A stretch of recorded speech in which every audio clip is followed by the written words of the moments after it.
برینداری ئەخلاقی و ترۆما ئەوەی کە لە ئینسان بە دەرکردنی فەلەستینیەکان بەسەر جەرونی هێزەکانی داگیرکەری دادێنێ لە نووسینی ئازادە سبوت.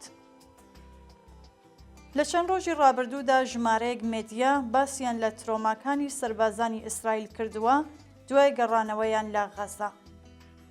CNN بە وردی لەسەر ئەم بابەتە نووسیویەتی و بڵاوی کردوەتەوە سەربازێکی ئیسرائیلی کە ماوەی 186 ڕۆژ بەشداری لە کۆمەڵکوژی غەزەدا کردووە و شۆفێری بۆڵدێزەر بووە کۆتایی بە ژیانی خۆی هێنەوە.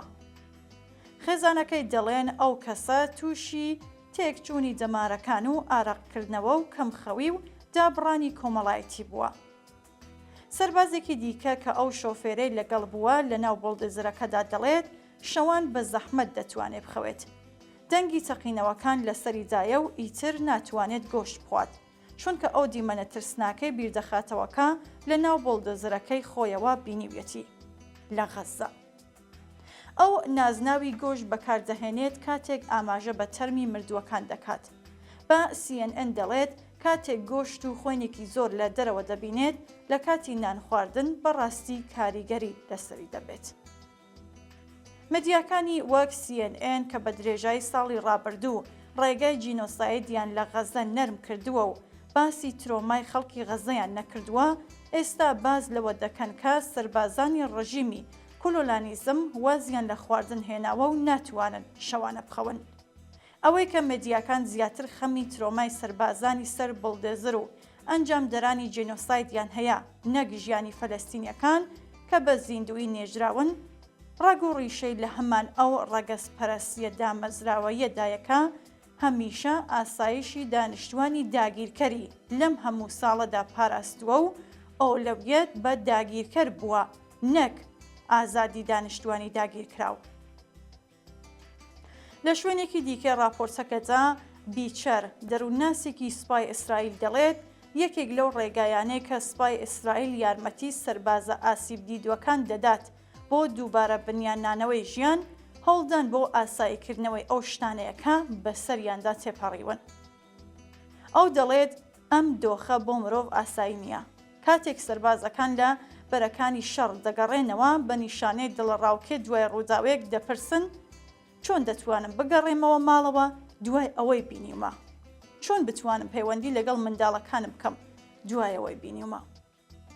ئەو دەروونناسە بە CNN ڕاگەیاندووە هەوڵ دەدەین ئەو ڕووداوانە ئاسایی بکەینەوە و یارمەتیان دەدەین بەهاکانیان بیر بێتەوە و پێیان بڵین بۆچی چوونەتە غەزە. سەرنج بدەنە پرسیاری سەربازەکان. چۆن دەتوانم بگەڕێمەوە ماڵەوە دوای ئەوەی بینیومە؟ چۆن بتوانم پەیوەندی لەگەڵ منداڵەکانم بکەم دوای ئەوەی بینیومە؟ سێرکەن چۆن کردداری من بینیم دەکەنە جێگرەوەی کردداری من کردم. ئەو سەربازە کە شۆفێری بۆڵدێزرەکە بووە و بەسەر سەدان کەسی زیندوو و مردوودا ڕۆیشتووە وا خۆی نیشان دەدات کە هیچ ڕۆڵێکی نەبووە لە ئەنجامدانی تاوانەکان.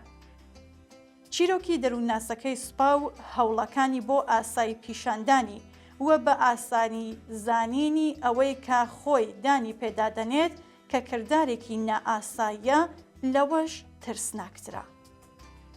لە وتارە نێودەوڵەتیەکانی کۆلۆنیزم و ئەو ئینسانانەی کە بەسەر مرۆڤی کۆلۆنیست و کۆلۆنیزەکراودا دابەش دەکەن وەک سەرباز و مەدەنی، ئەم دەروونناسە بە ڕۆڵێکی سیستماتیکی کە دەینوێنێ لە ئاساییکردنەوەی تاوانەکانی سوپای داگیرکەردا بە هاوڵاتێکی مەدەنی دادەنرێت.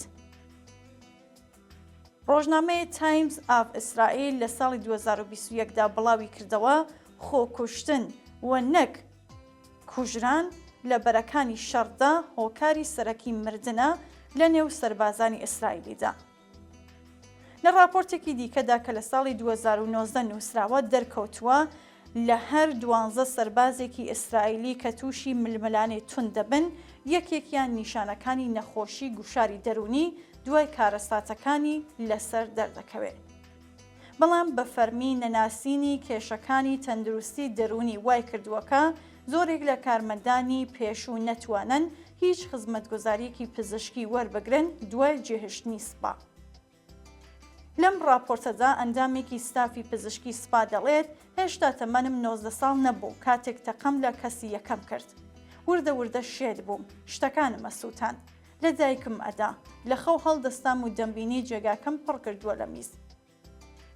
ئێدوارد سەعید دەیان ساڵ لەمەوە بەرگوتی مرۆڤی کۆلۆنیزەکراو بە تێکۆشانی ئازادی نەک هەر خۆی بەڵکو و کۆلۆنیزمیش ئازاد دەکات. پاولۆ فریرا فەیلسوف و تێوریسیانی ڕەخنەگر هاوڕایە لەگەڵ ئەودا و دەڵێت کۆلۆنیست کە بە هۆی سڕینەوەی مرۆڤبوون لەوانی تردا خۆیشی هەستی مرۆڤایەتی تێدا نەماوە توانای ڕابەرایەتیکردنی ئەم خەباتێ نییە. ئەوە مرۆڤێکی ستەملێکراوەکە بە خەباتی ڕزگاری خوازانەی هەم خۆی و هەم ستەمکار ئازاد دەکات. ئەمڕۆ خەباتی خەڵکی فەلەستین پرۆژەیەکی کراوەی مرۆڤبوونە، خەباتێک کە لەسەر بنیاننانەوەی پەیوەندی نێوان کۆلۆنیزەکرا و کۆلۆنیزم دامەزراوە و بەڵێنی ڕزگاریەکی بە کۆمەڵ ئەدات.